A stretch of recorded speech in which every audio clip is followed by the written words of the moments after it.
Assalamualaikum warahmatullahi wabarakatuh. Perkenalkan, kami dari kelompok 6 akan mempresentasikan hasil makalah kami yang berjudul Mekanisme Pasar dalam Islam. Sebelumnya, perkenalkan, nama saya Sally Ardila. Saya akan membacakan materi yang pertama, yaitu mengenai pengertian mekanisme pasar dalam Islam. Dalam Kamus Besar Bahasa Indonesia, disebutkan bahwa pasar adalah tempat orang berjual beli. Sedangkan menurut istilah, pasar adalah sebuah mekanisme pertukaran barang dan jasa yang alamiah dan telah berlangsung sejak peradaban awal manusia. Mekanisme pasar adalah terjadi interaksi antara permintaan dan penawaran yang akan menentukan tingkat harga tertentu. Adanya interaksi tersebut akan mengakibatkan terjadinya proses transfer barang dan jasa yang dimiliki oleh setiap objek ekonomi, yaitu konsumen, produsen, dan pemerintah. Dengan kata lain, adanya transaksi pertukaran yang kemudian disebut sebagai perdagangan adalah satu syarat utama dari berjalannya mekanisme pasar. Dalam konsep Islam, mekanisme pasar adalah penentuan harga yang dilakukan oleh kekuatan pasar, yaitu kekuatan permintaan dan penawaran. Penentuan permintaan dan penawaran harus terjadi secara sukarela. Tidak ada pihak yang merasa terpaksa untuk melaksanakan atau melakukan transaksi pada suatu tingkat. Assalamualaikum warahmatullahi wabarakatuh. Saya Rani Zuliani akan melanjutkan materi pembacaan dari teman saya, yaitu perbedaan mekanisme pasar konvensional dan mekanisme pasar Islam. Mekanisme pasar konvensional yaitu suatu proses penentuan tingkat harga berdasarkan dari permintaan dan penawaran.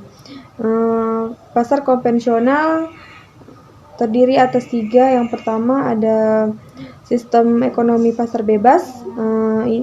Pada sistem ini seluruh kegiatan ekonomi diatur sepenuhnya oleh mekanisme pasar. Yang kedua ada sistem perekonomian perencanaan pusat, di mana dalam perencanaan ini berarti seluruh kegiatan diatur oleh pusat. Yang ketiga ada sistem ekonomi campuran. Sistem ekonomi campuran muncul disebabkan adanya kegagalan dalam mekanisme pasar, sehingga secara langsung maupun tidak langsung diperlukan campur tangan pemerintah untuk memperbaiki sistem ekonomi di negara tersebut. Mekanisme pasar Islam. Dalam konsep Islam, mekanisme pasar yaitu penentuan harga yang dilakukan oleh kekuatan pasar, yaitu kekuatan permintaan dan penawaran. Penentuan permintaan dan penawaran haruslah terjadi secara sukarela. Tidak ada pihak yang merasa terpaksa untuk melakukan transaksi pada suatu tingkat. Penghargaan ajaran Islam terhadap mekanisme pasar berangkat dari ketentuan Allah bahwa perniagaan harus dilakukan secara baik, dengan rela sukarela sama suka, agar mekanisme pasar dapat berjalan dengan baik dan memberikan mutual goodwill bagi para pelakunya. Adapun larangan-larangan yang mengganggu mekanisme pasar Islam, yang pertama ada talaki rukban, yang kedua mengurangi timbangan, yang ketiga menyembunyikan barang cacat secara penjual mendapatkan harga yang baik untuk kualitas yang buruk. Yang keempat ada transaksi najas.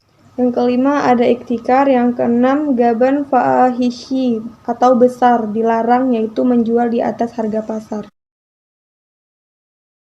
Assalamualaikum warahmatullahi wabarakatuh. Perkenalkan, nama saya Rizka Purnamasari Tarigan.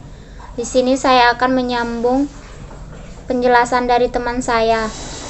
Perbedaan ekonomi konvensional dengan ekonomi Islam dalam perilaku konsumsi. Materi 1. Pusat kepentingan.